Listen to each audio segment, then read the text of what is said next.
Hey there, skaters of all types, skill levels, and everything in between. Back to the Skateboarding Made, where today I'm going to indulge in one of my side hobbies and develop some film.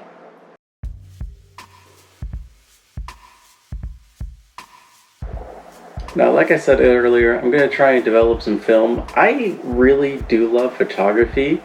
I've done developing before with black and white using the Caffenol method, which is basically using instant coffee and vitamin C powder, or maybe it's citric acid. Either way.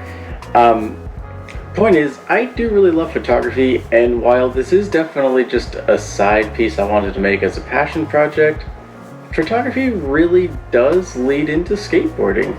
I mean, if you look at just examples from all down time, photography has been a huge part of skateboarding, between making video parts, between just covers of magazines, local fanzines. Just photography is really integral into skateboarding.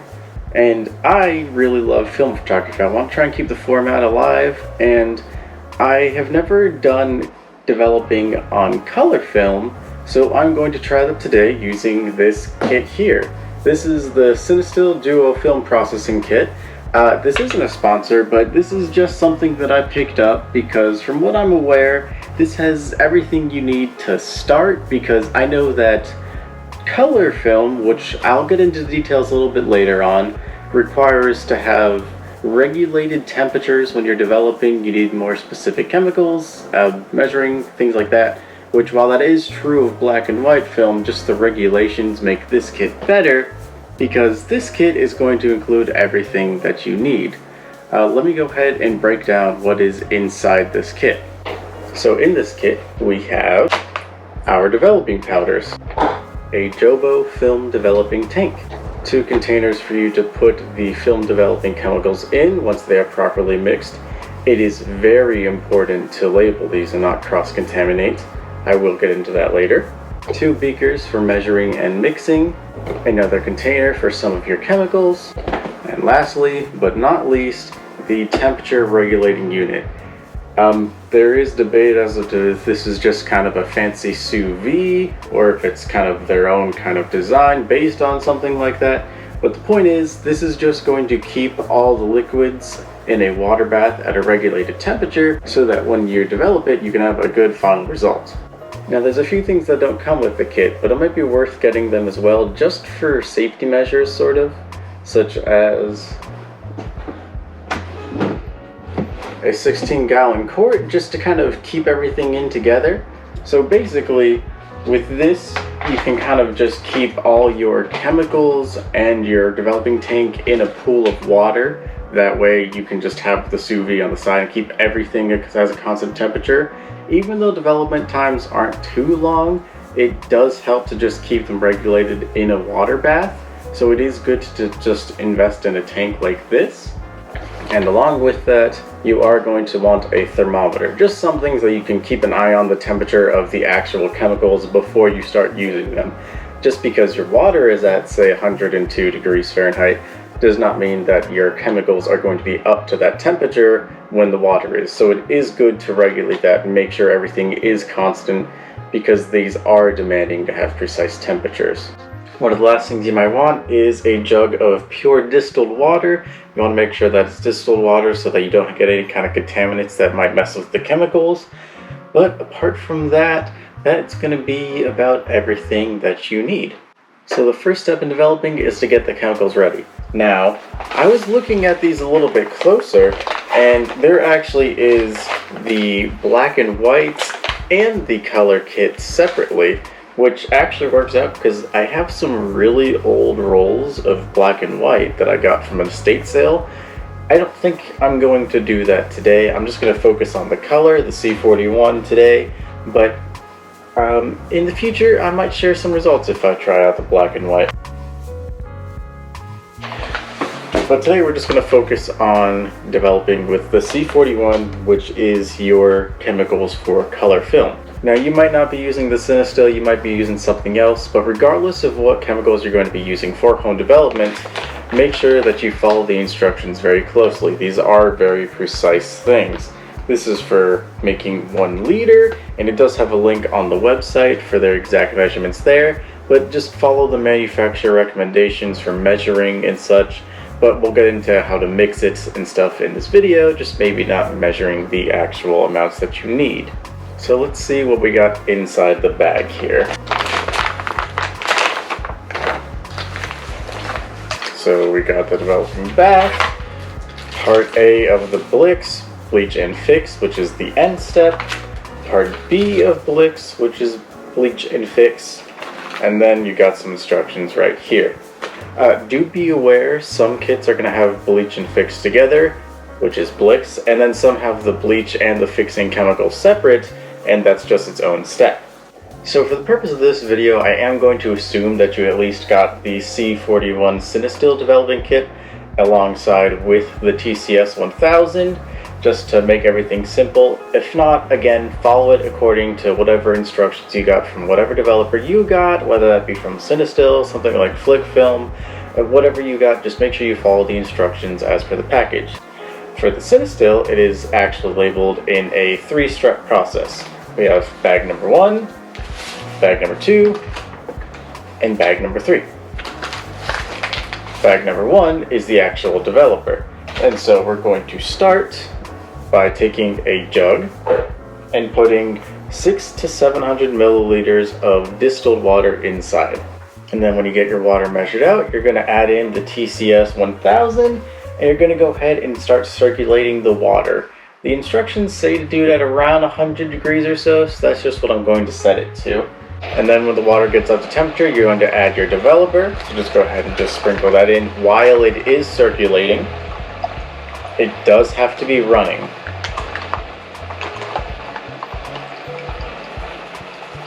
And then when everything gets nice and mixed, just top it off with enough distilled water to make sure that it is 1000 milliliters.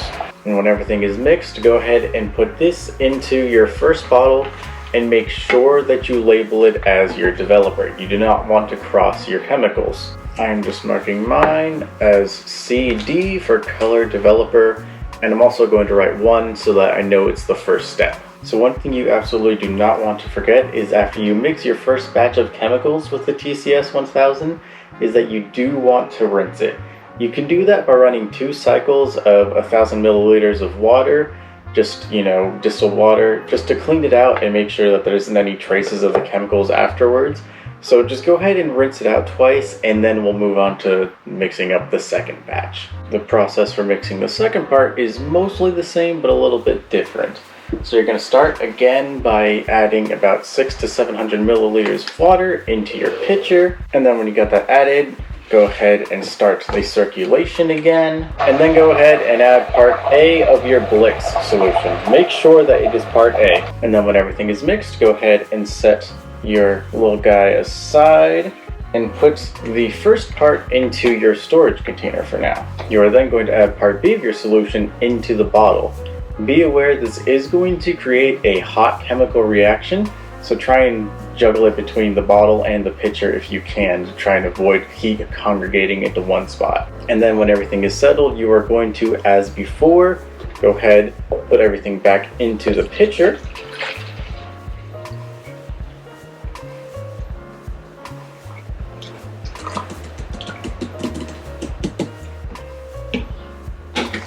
And then you're just going to add the TCS 1000 and top it off until it is 1000 milliliters, and then put it back into the bottle and label accordingly.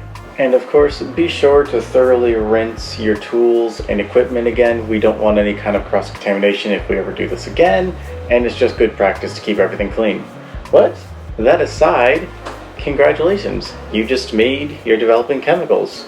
And now we're going to go on to the fun stuff, which is actually starting to develop the film. Now that all our chemicals are prepped, we can finally get on to developing. And the first step is to load the tank. And this is an absolutely vital thing. Do not load it in any kind of light whatsoever, because light will just instantly ruin your film.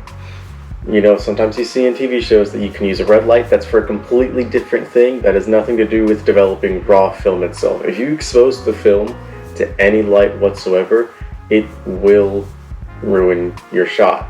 So either do it in a dark room, like I just do it in my bathroom that has no windows, and I turn off all the lights, close the doors, put a towel under the door crack just to seal it up.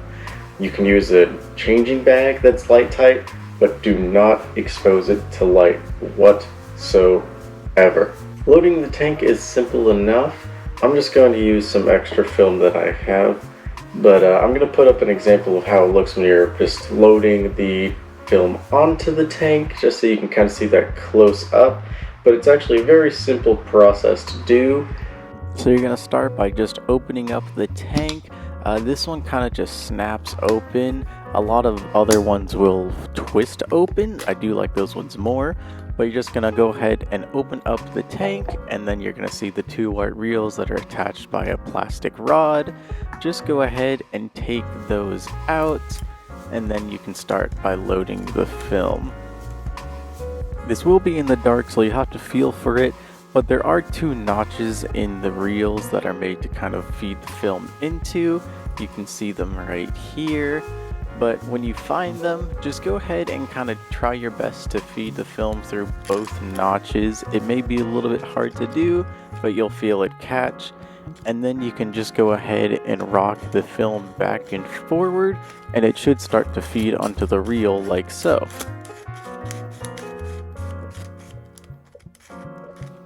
And then when you got it all fed on, just go ahead and put the spools back through the plastic rod, and then put it back into the tank and seal it up.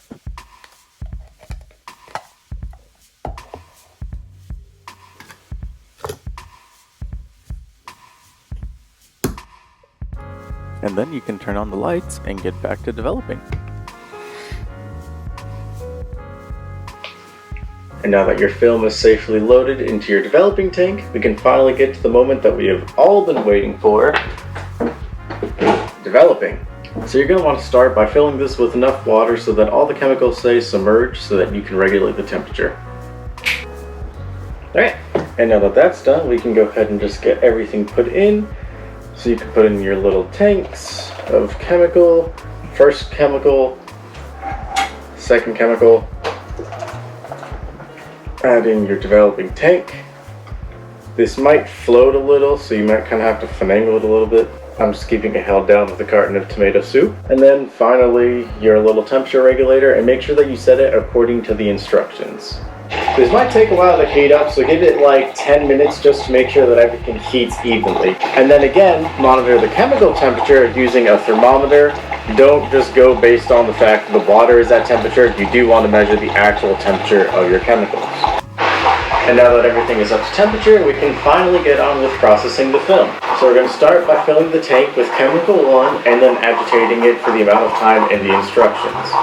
While I'm doing this, I'm going to go ahead and let Paige explain how exactly this all works and what's happening. So how exactly does color film get processed? Well, to start that, we gotta understand what color film is. Most color films are a 3-layered emulsion on, well, a strip of film. Each layer responds to red, blue, and green accordingly. The layers of emulsion contain silver halide crystals. They react to light captured when a camera shutter opens for a fraction of a second, letting light in just long enough that the light paints an image onto the layers of silver. Wouldn't you know that photography means painting with light? So now that you've captured an image, the developing process comes in. The developer chemical turns light exposed silver halide into metallic silver, which reacts with those red, green, and blue layers to form a colored image on the film, but only on the spots around the unexposed silver halide. This is why the image comes out looking like that strange color negative.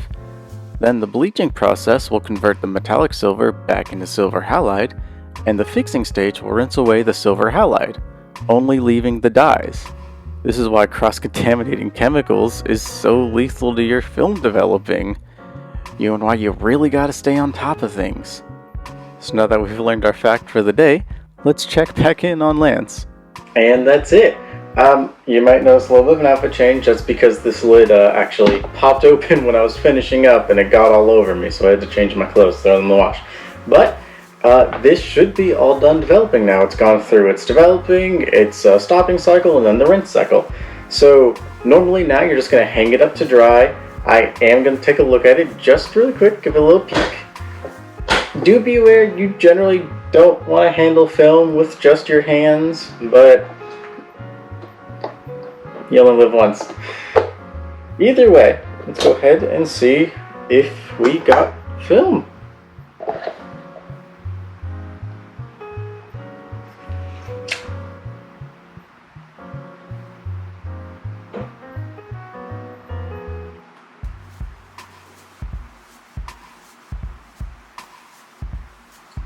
Looks like we got some shots.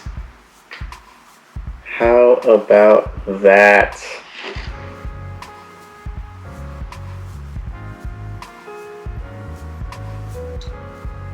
Congrats! We just developed film. I'm going to go ahead and send these into the lab for scanning, and then I'm going to compare them to some of the lab developed results. And I'll go ahead and talk about that in a bit. And then just, we'll go back and just tell you what I thought of everything.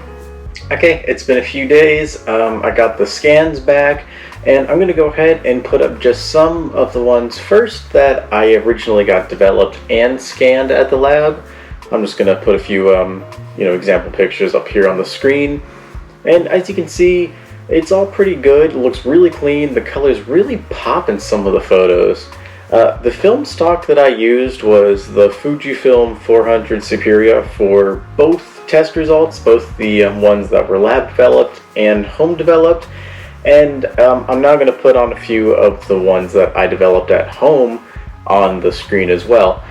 And in terms of quality, there isn't too much difference.